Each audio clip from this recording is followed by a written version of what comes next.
Today is July 9th, 2011. We're at the home of Mr. Jack Kushner in Los Angeles, California. I'm interviewing Mr. Kushner today, who was born on October 7th, 1923. My name is Don Baer. I'll be conducting the interview. Mr. Chris Wilkinson will be operating the camera today. Thank you to Planes of Fame for providing the resources to record this session. Mr. Kushner served in the Army Air Corps, United States Air Force from October 1942 to October 1945 and reached the rank of Tech Sergeant. Good afternoon, Jack. Hi there. How you doing? Okay, Bob. Jack, where were you born at? Philadelphia. And how long did you live there? Till I was 13, we came out in a 2-ton Chevy truck with an old Ford on the back end. And it wasn't installed correctly. My job was to look in the back end, and when it passed over the line, if they sped up, to let them know. Oh. Did you come out on Route 66? Pardon? Did you come out on Route 66? Oh, we took all kinds of routes. This cousin of my father, I guess, he talked us into coming out. The streets are paved in gold. Wow.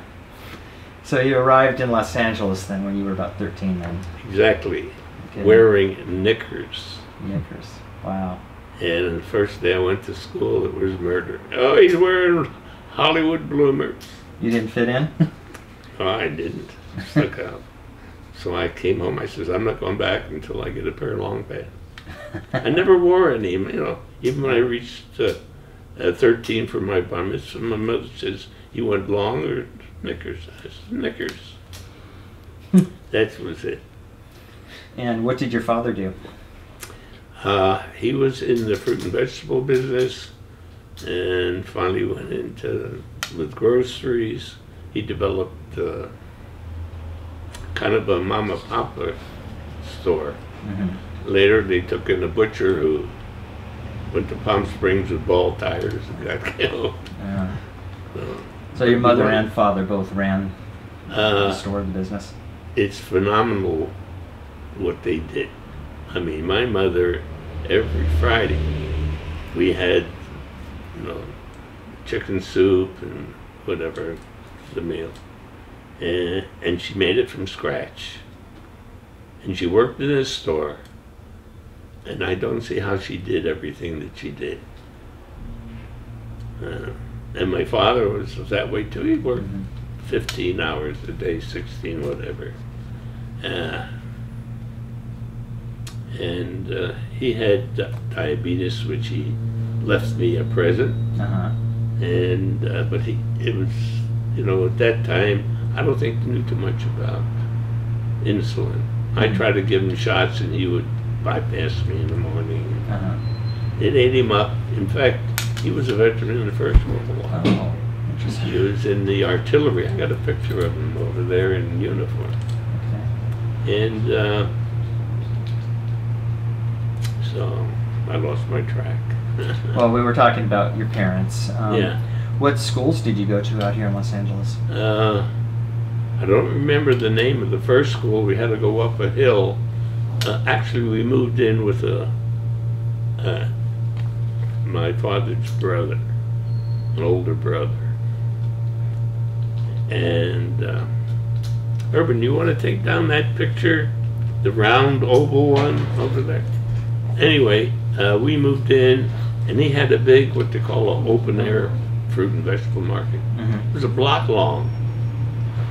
The property now, if my uncle saw it, would spin in his grave. I bet.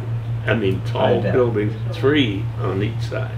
Yeah. And it was on Sepulveda.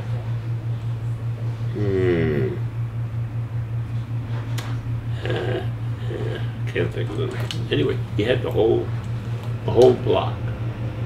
Yeah.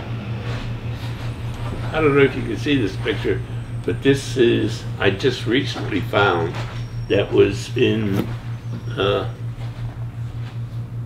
a closet higher up. Yeah. This is your family, your parents? That is my grandfather. who I never met. And my father is a little guy right here. Oh, okay. Gotcha. I don't know how it lasted. You know, it's really unbelievable. And I really marvel at this. My grandfather actually had 2 wives with 2 families, you know. And the first one did her duty and passed on, and then I think this is the second one. I'm really not sure. Okay. But really a terrific picture. Did you have any brothers or sisters? I had my sister Estelle. She was married to Gordon, so she's a Gordon now. Mm-hmm. And my brother, he married and had 3 children. My sister took on 5. Wow. She married a guy, I think she fell in love with the kids, and from 5 on up. Wow. Good job. Hard work. And can you tell me where you were when you heard about Pearl Harbor? I was lying in bed, listening to the radio, and I had no idea what Pearl Harbor was. Mm-hmm. But everybody was on the radio listening. So I got dressed and started to inquire what's going on. Anyway, I was still in school at Dorsey High School. Mm-hmm. Mrs. Dorsey, it was a brand new school, and Mrs. Dorsey, who I could say names for her, she used to come and 2 guys were holding her up and she said, "Good morning, children." And I finally graduated there. I took a commercial industrial course. I got as far as algebra, and I said, why do I need algebra? So I could show you my desk over there that I made in shop, and cedar chest. I made a number of coffee tables, and I thought I would go out and be a designer and do that kind of custom work. Mm-hmm. Didn't work out that way. They were building Liberty ships, every day. So I went to work at a shop that was, I didn't know, was making doors for Liberty ships, and a very hard South American tree they made the bearings out of. I don't remember the name of that. Uh-huh. It was black, but it was... and every guy that I saw working there, he had a finger missing here, and another one here, and a thumb there. And I said, no, that's not for me. Good decision. So I had a friend across the street. He says, I'll get you a job. And he took me, he says, bring $60. So... that was a lot of money then. Yeah, it was. Yeah. So I came, 4 o'clock in the morning, he takes me down to the union. First thing I do is sign up. Gotcha. And I was dressed, for an interview or something. In my regular clothes, they said they marched me across the way right to the shipyard. And the guy says, you're going to be a buffer. I had no idea. They give me a helmet, goggles, a mask, and a big air presser pipe with a wire whip. And the hoses were dragged all over the place, and scaffolding. The first day they put me into a tank, water tank I guess, as big as this room. And I had a partner who had experience, and he's teaching me how to buff the inside. I came home, I was absolutely black. My mother, it was in the morning now, and my mother says, what did you do? I says, well, they give me this job and I'm going to stick to it. I spent $60. So I did that for a couple months, and I started coughing up black. Oh, wow. Yeah, I used to get steel flakes in the eyes. They used to have barbershop chairs, about 10 in a row, where these doctors were cleaning people that got and I remember they put in, I don't know if it's still around, Argerol. I don't know. It was a black fluid, and you put it in your eyes and kept you from getting infected. That wouldn't fly today. No, I don't think it had to be mixed. Anyway, so my next adventure, I went to Douglas in El Segundo. Mm-hmm. And they hired me right away. Everybody was working. Yeah. If you could walk, you worked. So I was working there, and they put me in the shop drilling a wing, I believe it was. And I put my finger behind it, and I went right through, and I just nicked it, but it bled. Oh, you got to go down and make a big deal. You got to go to this. So I did the drilling for about 2 weeks or so. I says to the foreman, it was all girls anyway, ladies. I says, this is too boring. I don't know. And I told him about my education. So he put me in a shop that were making models. Everything was very quiet, all elderly guys.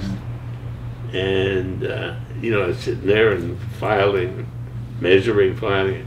I says, oh, no, this is not for me. So they put me in what they call a boneyard. Okay. We were building the SBD, the dive bomber. Yeah. In fact, that dive bomber, I think, sunk more Japanese ships than any. But anyway, I finally wound up in a boneyard, and as the planes were going down the line, they had shortages that kept right on going, went into the boneyard. And then I partnered up with a guy who chewed tobacco, and he was always spitting all over the place. Anyway, it was an interesting question, put on her plating, fix the brakes in the wings, whatever. In fact, some of the engineers would come down and ask us, how are we going to fix this? It just went on and on and on. Yeah. Nothing stopped. And I used to sit in the back, mounted a 30 caliber. I'd swing around, and I said, boy, this is for me. Is that what gave you the idea to join the Army Air Corps? Yeah. Well, my foreman, I didn't even tell him, but I told my mother, I says, Mom, I want to go join the Air Force. Now, with my mother, I couldn't even join the Boy Scouts when I was a little kid. They came from Russia, and they had what they called a pogrom. And actually, I think my father probably left before he reached the age, and then he wound up in the Army here. But where was I again? Well, we're getting into joining the Army Air Corps. Oh, yeah. So I told my mother, and she says, well, if you're going to fly, you won't have a mother. That's the feeling she had. Yeah. I said, okay, I'll become a mechanic. How's that? She says, fine. I went down, I signed up, and then I came back, and I told my father, you won't understand this, but in Yiddish, he said, "Become gehaget." That means you can get yourself killed. Yeah. But I said, no, I'm going to be a mechanic. And when I went down, that's where I met Ray T. Matheny. Because when we flew, I had to fill out the log. Okay. I always remembered the T. And I met him actually when we swore in. And we didn't know how long that was either, but we swore it. Right. And we went through the mechanics course. Where was this at? That was in Gulfport, Mississippi. Gulfport, huh? Yeah. we got off a train, and it was midnight. We went to a supply room. They had just finished building the building. We had to sweep out the building. And we brought the cots and everything from the supply. In the woods, everything was pine trees all around. And in front of it was a moat that when you walked on it, it was like a mattress. Okay. And we wound up, besides, they didn't have any chairs even. When we went to school, we had to stand up, and we did KP. I mean, oh, that sergeant really loved me. What's He that? gave me KP at every opportunity in 3 months. And the day I left, I got a half a day KP. He was an old soldier, you know, with the special hats. I got a picture of him too. Like a drill sergeant type hat? Yeah. Okay. And we went through not only the training of how to lift with trees, engines. None of that ever happened when we got to England. But they were training them, the guys that went, you know, to the other end of the world. They had to do some of that, I guess. Mm-hmm. So we both packed up and moved out, went to Kingman, Arizona. That was our, the reason that we wound up in aerial gunnery was that mainly because I got tired of doing KP, and they offered a sergeant, buck sergeant. I said, that's for me, you know. And Ray had a memory, I assume, may have faded a little bit, but he knew every airplane from the Wright brothers, the measurements. He could quote the wingspans and everything. And but it was a funny thing. Every time we went up to fly air to air, he would always throw up. I used to carry a mucket bucket, I called it. It was a tin can from the kitchen. And then he was fine. But every time he got up in the air, he threw up. And I just found out about a year or so ago, he was on a mission. Pardon me. And it was a long mission, about 8 hours. And he was thirsty and had nothing to drink except some warm Coca-Cola. He had a drink of that. And ever since then, he never threw up. So he always drank Coke. Warm Coke? Warm Coke. Interesting. Yeah. Well, how about the gunnery training? What was the gunnery training like? Well, the long and short of it is we started with a 50 caliber machine gun, which was what we were training for. And we had to eventually, after learning all the parts and taking them apart, we had to be able to take apart and put it back together, blindfolded with gloves on. And I said, what the heck is this for? I found out later. Were these thick gloves as if you would be at 40,000 feet? Everything, yeah. Okay. And we had some interesting times with Arizona. The heat would rise and drop, and you had to stand up in the two-seater and fire a 30 caliber and then reload. And we were shooting at targets that they were trailing. And they warned us, they said, there's a strap on the floor, make sure you strap it, because it goes up and down. Threw a few guys out. I bet. Yeah, and it'll pick them up. So we went through that training. Then I found my crew. I didn't know the guys, you know, and we met in some room, introduced each other, and then the pilot says, we're going to go take a flight. He had a test with, I don't remember his name because we lost him in the first phase. No. His appendix erupted. So we got an instructor, little guy, 5 foot, and so was the co-pilot.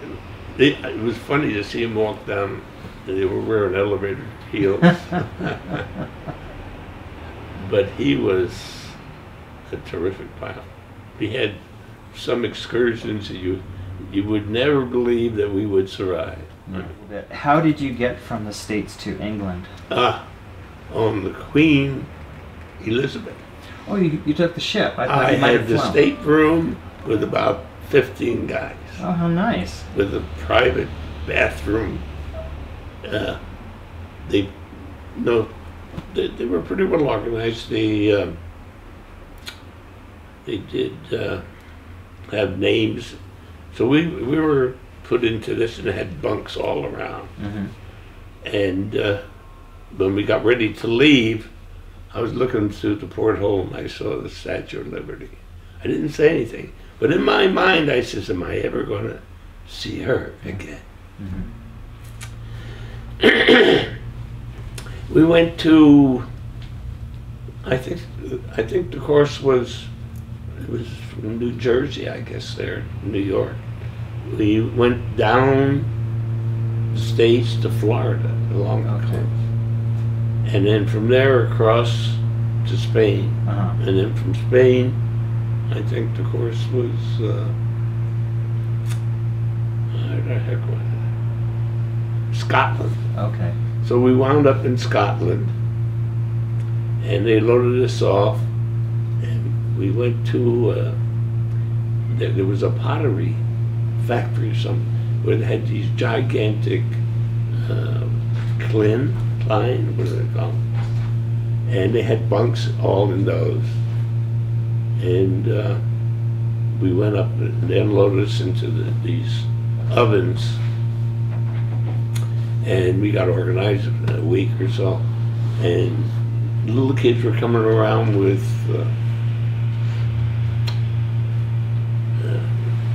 newspaper cones, with French fries in them. Mm-hmm. And that was my first experience of diarrhea. Oh no. Oh, terrible. We used to buy the newspaper for toilet paper. So how did you get from Scotland to England? It's kind of vague to me. I guess by train. Okay. Do you remember what the base was like? You remember what the base was like? Can you describe that? Muddy. Very muddy. As you can see when the group picture, we were wearing our boots. Yeah. What really got me is we had the commander. Dale Smith. And we went to a theater after we unloaded. And he was giving a speech on the theater. And the only thing I remember about it, he says, there are two kind of men in this CTO. The quick and the dead. That's the only thing that stuck in my mind. And he blah, blah, blah. His name was Colonel Smith. He looked about 6'5" or something tall. Big guy. Well, why don't you tell us what it's like to prepare for a mission? What time do you get up? Oh. The briefing, what do you wear? When do you take off? Well, the bunks, I had a top bunk, and we had a little belly stove, which didn't give enough heat anyway. It was very cold all the time. It either rained or snowed, because we got there, I think, in November, actually, to the base. And I remember my first mission, I recognized why they trained us to do this. Gloves on, blindfolded. It's pitch black. They dropped us off of the plane. Nobody had any lights going. And so I went to the gun room and I cleaned my guns. He said, you're flying at 20, 25,000. If you don't get that oil off, it's going to freeze up on you. So I brought my guns out, and I climb in the tail, and I'm sweating, actually. The pictures that you see a lot with the heavy coats and stuff, we didn't fly that. So I finally was struggling with the guns, and one of the mechanics stuck his head in, and he says, "Take it easy, be calm, everything's fine." And it smoothed me out, and I got all ready. First mission that we lined up, nose to tail on the runways. And everybody's got to get off, circle the airport until we assembled. Right. And it had to be done in a specific time. And so we're taking off, and we circled, formed, and went up. I mean, the overcast was a couple hundred feet. You couldn't see anything. Yeah. And we went through that overcast to at least 8,000 feet. That's when we went on oxygen. We never aborted any mission at all. And came back with holes every time. Yeah. I think it was my 5th mission. I encountered one lone Focke-Wulf.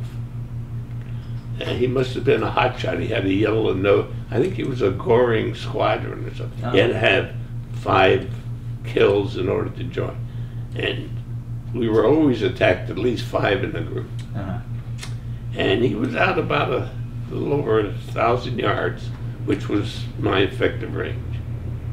And I could see some of them popping. And it kind of irritated me. I said, I'm going to give him something. And I raised a little elevation and inside the target, and I give him about 100 rounds. And you could hear them go out. Yeah. You know, the adrenaline is really working. And I actually hit the pilot just as he hit the throttle to come in. He was no more than 50 feet off to my left. He was so close, I couldn't get my guns to swing around that much. Wow. But as soon as he pulled up, he was actually, I think, hanging on our airstream. That's how close he was. And then the canopy flew open, and he stood up, and he fell halfway out. He hung on the side of it. And then the ship nosed down, and he popped out. And, you know, in the air, you know, like streets going, everything is swimming. And I watched them go in a big arc, and the top of the cloud was about 8,000. We were at 25, probably. So when the canopy flew open, I hollered, "I got the son of a bitch." And the waist gunner says, "Yeah, I see him." Because you had a confirmation, and especially with one plane. Because a lot of guys, when we were being attacked, everybody shooting at the same targets, and you know, so the claims were really way over. Yeah. Is there much conversation going on in the heat of battle between intercoms? No, it's not like the movies. Yeah, that's why I asked that. Yeah. But I think the only one that hollered was me when I said I got him. And he never opened his chute. And I figured that was my first term. And how many we bombed, I had no idea. Yeah. I've heard all kinds of reports of how bad some of the bombing was.